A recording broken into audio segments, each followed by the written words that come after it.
अगला सवाल mic number 1 से, अगर वहां पर कोई गैर मुस्लिम भाई हैं। Good evening, sir. My name is Pintu Devnath and I am from Malda, West Bengal. Sir, I am on a BA honors. So, I have some question about kafir. So, some Muslim men are said, non-Muslim men, that they are kafirs. So, मैं इसके बारे में आविधानिक अर्थ काफिर का जितना तक जानता हूँ, कुफ्र से आया है ये सब। तो सर, इसका आविधानिक अर्थ होता है इस्लाम के गोपनीयता को जो स्वीकार नहीं करता, उसके सत्यता को जो स्वीकार नहीं करता, उसको काफिर कहा जाता है। आप ही के किसी एक चैप्टर में या किसी एक किताब में लिखा हुआ है सर, अगर इस नाम से आपको बचना चाहते हो तो आप इस्लाम कबूल करो या फिर और दूसरा कोई उपाय ढूंढ लो। ये दूसरा कोई उपाय ढूंढ लो, ये सर मैंने नहीं पढ़ा है, लेकिन मैं ये अपने दिल से बोल रहा हूँ। लेकिन सर, काफिर का सब ये जो बोल रहा है, जो इस्लाम के गोपनीयता, सत्यता का जो गोपनीयता है, हम जो वो तो हम कभी अस्वीकार नहीं कर सकते, क्योंकि हमारे बहुत सारे मुस्लिम फ्रेंड्स हैं, हम उसके साथ बहुत अच्छे तरह से रहते हैं, बहुत अच्छे तरह से बिहेव करते हैं, फिर भी हमको as a non Muslim why I should call an काफिर? This is my simple question sir. भाई साहब का सवाल है कि काफिर किसे कहते हैं। खुद ही काफिर का उसने मानी भी दिया, क्योंकि उन्होंने मेरी कसट सुन चुकी है और मेरी किताब भी पढ़ चुकी है शायद। इसमें कहा है कि काफिर आता है लफ्ज कुफ्र से, जिसका मानी है कि इस्लाम की हक्कानियत को झुटलाना। कुफ्र मतलब ना मानना। इन शॉर्ट, काफिर मतलब जो इस्लाम की हक्कानियत को नहीं मानता है, जो नॉन मुस्लिम है। तो अब नॉन मुस्लिम है क्या है? नॉन मुस्लिम है ना, अब नॉन मुस्लिम तो काफिर ही कहेंगे ना। और जो आपने आखिरी पार्ट जो बराबर से नहीं सुना, मैंने ये कहा, आप चाहते हैं कि कोई आपको काफिर नहीं बोले, आपको क्या गाली लग रही है? काफिर गाली नहीं ना। काफिर मतलब जो इस्लाम को नहीं मानता।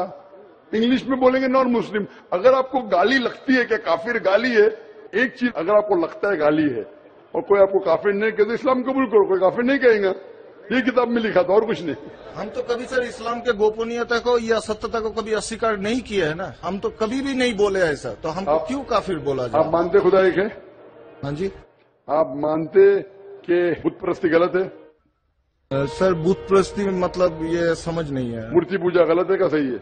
मूर्ति पूजा सर, हम हिंदू है, अब माँ दुर्गा का जब पूजा होता है, माँ शेरावाली का जब पूजा हो, तो आपको लगता है कि आप स्वीकार कर रहे, लेकिन स्वीकार नहीं कर रहे, क्योंकि वेद में भी लिखा है कि खुदा का कोई अक्स नहीं है। मूर्ति पूजा भी गलत है हिंदू मजहबी किताब में। तो आप अगर मूर्ति पूजा करते हैं तो इस्लाम की हकीकत झुठला रहे। आपको लग रहा है कि मैं इस्लाम के खिलाफ नहीं हूं, लेकिन अगर आप मूर्ति पूजा कर रहे, कुरान में लिखा है मूर्ति पूजा गलत, वेद में लिखा है गलत, तो आप अगर करते हैं तो जो भी आपको काफिर बोलता है सही बोल रहा, मतलब आप गैर मुस्लिम है। उसमें बुरा लगने की बात क्या है? आप समझ रहे ना? नहीं सर, आप बोल रहे कि मैं इस्लाम की हक्कानियत को नहीं झुटला रहा हूं। झुटला रहे तो है। आपने बोले मूर्ति पूजा करते, मतलब झुटला दिए। अगर सर मैं इस जगह में कहता हूँ कि मैं मूर्ति पूजा को नहीं मानता, तब मैं काफिर नहीं हूँ। अगर आप बोलेंगे मैं एक खुदा में मानता हूँ, नहीं सर, मूर्ति पूजा में नहीं मानता हूँ। एकेश्वरवाद में हम मानते हैं एकेश्वरवाद को, लेकिन सर मूर्ति पूजा का जो बात है, अब शेरावाली की पूजा हो रही है, माता दुर्गा की पूजा हो रही है, वो तो सर झुटला नहीं सकते ना। हाँ, तो ये झुटलाएंगे तो ही आप वेद के करीब जाएंगे, फिर ही आप कुरान के करीब आएंगे। अगर नहीं झुटलाएंगे मतलब आप करीब नहीं है। उसका मतलब अरबी में कहेंगे काफिर, इंग्लिश में कहेंगे नॉन मुस्लिम, हिंदी में कहेंगे गैर मुस्लिम। अरबी, हिंदी, इंग्लिश में नॉन मुस्लिम। अच्छा sir, one more question for me sir, मैं एक नॉन मुस्लिम होकर क्या सर मक्का हज करने जा सकता हूँ? भाई साहब का सवाल है कि वो नॉन मुस्लिम होकर मक्का हज करने जा सकते। मेरा पहला क्वेश्चन, आप क्यों हज करना चाहते? जब मानते ही नहीं मूर्ति पूजा गलत। अभी सर मान लिए, आपके आप जब बोल रहे तो सही होगा, मान लिए हम। मान लिया, अच्छा, तो मैं पहला जवाब देता हूं, फिर आपके पास आता हूं। मान लिए तो अच्छी बात है। क्यों गैर मुसलमानों को मक्का मदीना जाने की इजाजत नहीं है? क्योंकि हर शहर के कुछ शराइत होते हैं। जैसा कल मैंने कहा था, हिंदुस्तान में कुछ एरिया है जिसे कहते हैं कैंटोनमेंट एरिया। कैंटोनमेंट एरिया मतलब सिर्फ मिलिट्री के लोग जा सकते हैं, civilians not allowed. Civilian not allowed. आप सुन चुकी मेरा जवाब, सिविलियन नॉट अलाउड। मैं कहूंगा मैं हिंदुस्तानी नागरिक हूं, हिंदुस्तानी नागरिक है सही है, कैंटोनमेंट एरिया में अलाउड नहीं है। वो लोग जो अपनी जिंदगी देश को बचाने के लिए लगाए हैं, उनको अलाउड है। उसी तरीके से मक्का मदीना हमारा इस्लाम का कैंटोनमेंट एरिया है। वो लोग जो अपनी जिंदगी देने को तैयार है इस्लाम के लिए, वो लोग का अलाउड है, बाकी लोग का अलाउड नहीं है। पहला जवाब। दूसरा जवाब, हर मुल्क में जाने के लिए वीजा की जरूरत है। Visa visa. मिसाल सिंगापुर में गया था पहली बार 1986 में, इमिग्रेशन फॉर्म में लिखा था डेथ टू ड्रग ट्रैफिकर। अगर ड्रग आपके पास मिला, कत्ल। मैं नहीं बोल सकता अरे डेथ पेनल्टी खराब है, सिंगापुर में आने का है, रूल को फॉलो करो, वरना सिंगापुर में मत आओ। आप समझे ना? इसी तरीके से हर कंट्री में जाने के शराइत है। अमेरिका जाने के लिए सबसे ज्यादा शराइत है। तुम ये करते, are you a terrorist? Sir जहाँ पर आपको भी रोका are you a terrorist question है। किसने हाँ लिखा मैं अभी तक जानता नहीं हूँ, किसने हाँ लिखा अभी तक मैं जानता नहीं हूँ। Do you belong to terrorist organisation? अभी तक के मैं नहीं जानता हूँ किसने हाँ लिखा। ये क्यों लिखते पता नहीं मुझे।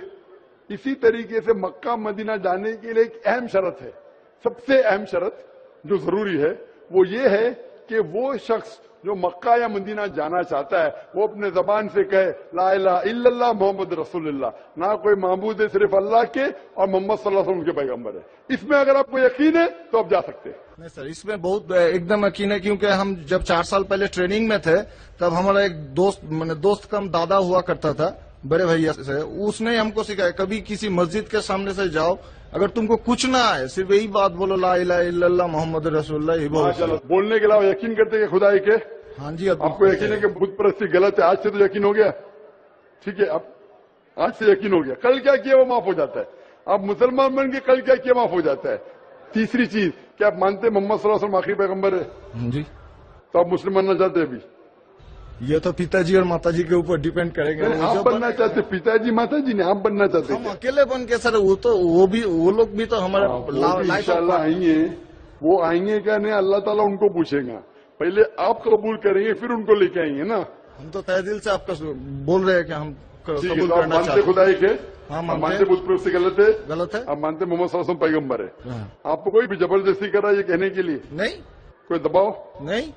कोई भी आपको रिश्वत दे रहा है? नहीं। आप अपने दिल से करना चाहते हैं? हाँ, तहे दिल से। उसके बाद जिसको भी आप कहने के आप कह सकते हैं। तो मैं अरबी में कहूँगा, आप दोहराएंगे? Why not?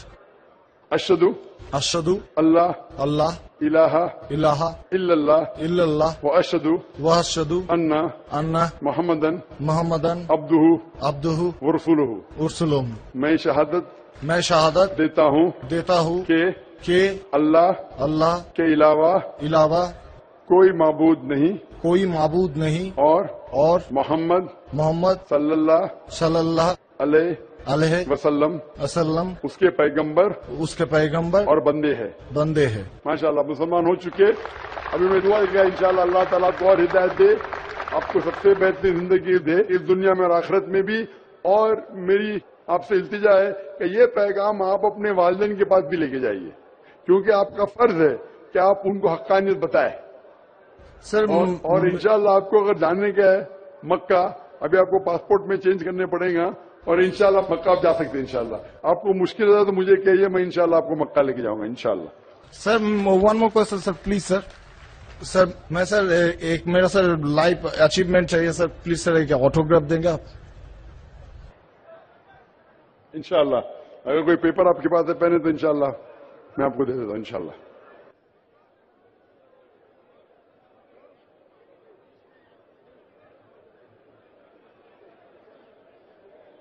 माशाअल्लाह लोग जुर्रत और हिम्मत से काम ले रहे हैं, हक को जानने के लिए, हक को मानने के लिए।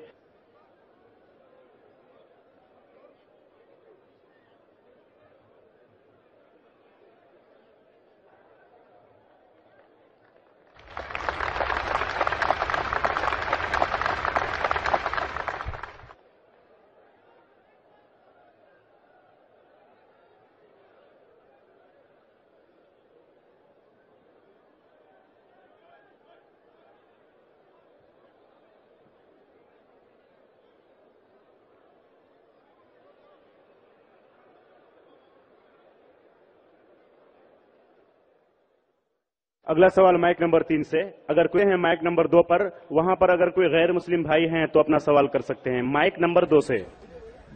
मैं श्यामा मंडल प्राइमरी स्कूल का टीचर हूं। मैं मालदा डिस्ट्रिक्ट से आया हूं। मेरा मन में बहुत दिन से कुछ सवाल है मेरा धर्म के प्रति, और जो स्वर्ग और नर्क के बारे में बार बार बोला जाता है, ये सचमुच क्या स्वर्ग और नर्क कहीं पर है? ये मैं जानना चाहता हूं। या ये डर है जो इंसान को गलत काम करने से रोकता है। इसके बाद मूर्ति पूजा के कारण रामदेव बाबा जी बोलते हैं, श्री श्री रविशंकर भी बोलते हैं कि मूर्ति पूजा, जैसे कि जो मूर्ति है, जो अपना कर्म किया है, पहले धर लीजिए कि हम लोग कृष्ण को मानते हैं, तो कृष्ण ने जितना कर्म किया है, अगर हम मूर्ति को देखते हैं तो उसको गुण जो है वो हमें याद आने लगता है। तो ये पॉजिटिव बोलते हैं कि मूर्ति को देखने से उसके अंदर में जो अच्छाई गुण था वो हम में जाग जाता है और हम वैसा ही बनना चाहते हैं, अच्छा बनना चाहते हैं। भाई साहब ने 2 सवाल पूछा है। पहले सवाल ये है कि क्या स्वर्ग और नरक असली में है या सिर्फ डर पैदा करने के लिए इंसानों के लिए है? स्वर्ग और नरक असली है, जन्नत और जहन्नम असली है, और असली चीज भी डर पैदा करती है। जरूरी नहीं कि वो बनावटी होना चाहिए, असली है। और इसमें जो लोग गलत करेंगे वो नरक में जाएंगे, जो अच्छा काम करेंगे स्वर्ग में जाएंगे। जहां तक कि दूसरा सवाल है कि रामदेव बाबा और श्री श्री रविशंकर कहते हैं कि श्री कृष्ण को जब उसकी तस्वीर को देखते हैं, मूर्ति को देखते हैं, जो अच्छे काम किए वो याद आते हैं और आप उनके जैसा बन जाते हैं। ये कह रहे श्री श्री रविशंकर और रामदेव बाबा। आप श्री श्री रविशंकर में मानेंगे या वेद में मानेंगे? वेद कहती है, यजुर्वेद चैप्टर नंबर 32 वर्ष नंबर 3, न तस्य प्रतिमा अस्ति, उस ईश्वर की प्रतिमा नहीं। लिखा है शतसहस्र उपनिषद में चैप्टर नंबर 4 श्लोक नंबर 19, न तस्य प्रतिमा अस्ति, उस ईश्वर की कोई प्रतिमा नहीं, कोई अक्ष नहीं, कोई फोटोग्राफ नहीं, कोई पेंटिंग नहीं, कोई पिक्चर नहीं, कोई आइडल नहीं, कोई स्टैच्यू नहीं। तो आप श्री श्री रविशंकर की बात मानेंगे या वेद की बात मानेंगे? अगर आप श्री श्री रविशंकर की बात मानते हैं और वेद की बात को छोड़ देते हैं तो आप श्री रविशंकर के चेले बनते हैं, लेकिन वेद के नहीं। मैं भी अगर कुछ कुरान के खिलाफ बात करूं तो मुझे छोड़ दीजिए। मैं हमेशा कुरान का हवाला देता हूं। कुरान अल्लाह की किताब है, तो कुरान का हवाला दे के कुरान की बात करता हूं तो मानो। अगर कुरान को मैं छोड़ दूंगा तो मेरी बात भी मत मानो। जो कुरान और सही हदीस के खिलाफ बात करता है, कितना भी बड़ा आलिम हो, उसकी बात मत मानो। उसी तरीके से मैं जो बात कर रहा हूं वेद की बात कर रहा हूं। तो अगर वेद की बात टकराती है श्री श्री रविशंकर से, रामदेव बाबा से, और मेरा डिबेट हो चुका है श्री श्री रविशंकर के साथ, मेरा डिबेट श्री श्री रविशंकर के साथ हो चुका है बेंगलोर के अंदर। और वो डिबेट देखिए आप, वो डिबेट का मौजू था concept of God in Hinduism and Islam in the light of the scriptures. Means धर्म की जितनी किताबें हैं उनकी रोशनी में खुदा का क्या तस्वुर है इस्लाम और हिंदुइज्म में। और मैंने इतने हवाले दिया वेद के, हिंदू धर्म क्या कहता है। आप वो डिबेट देखिए और आप ही फैसला कीजिए कौन हक के ऊपर है।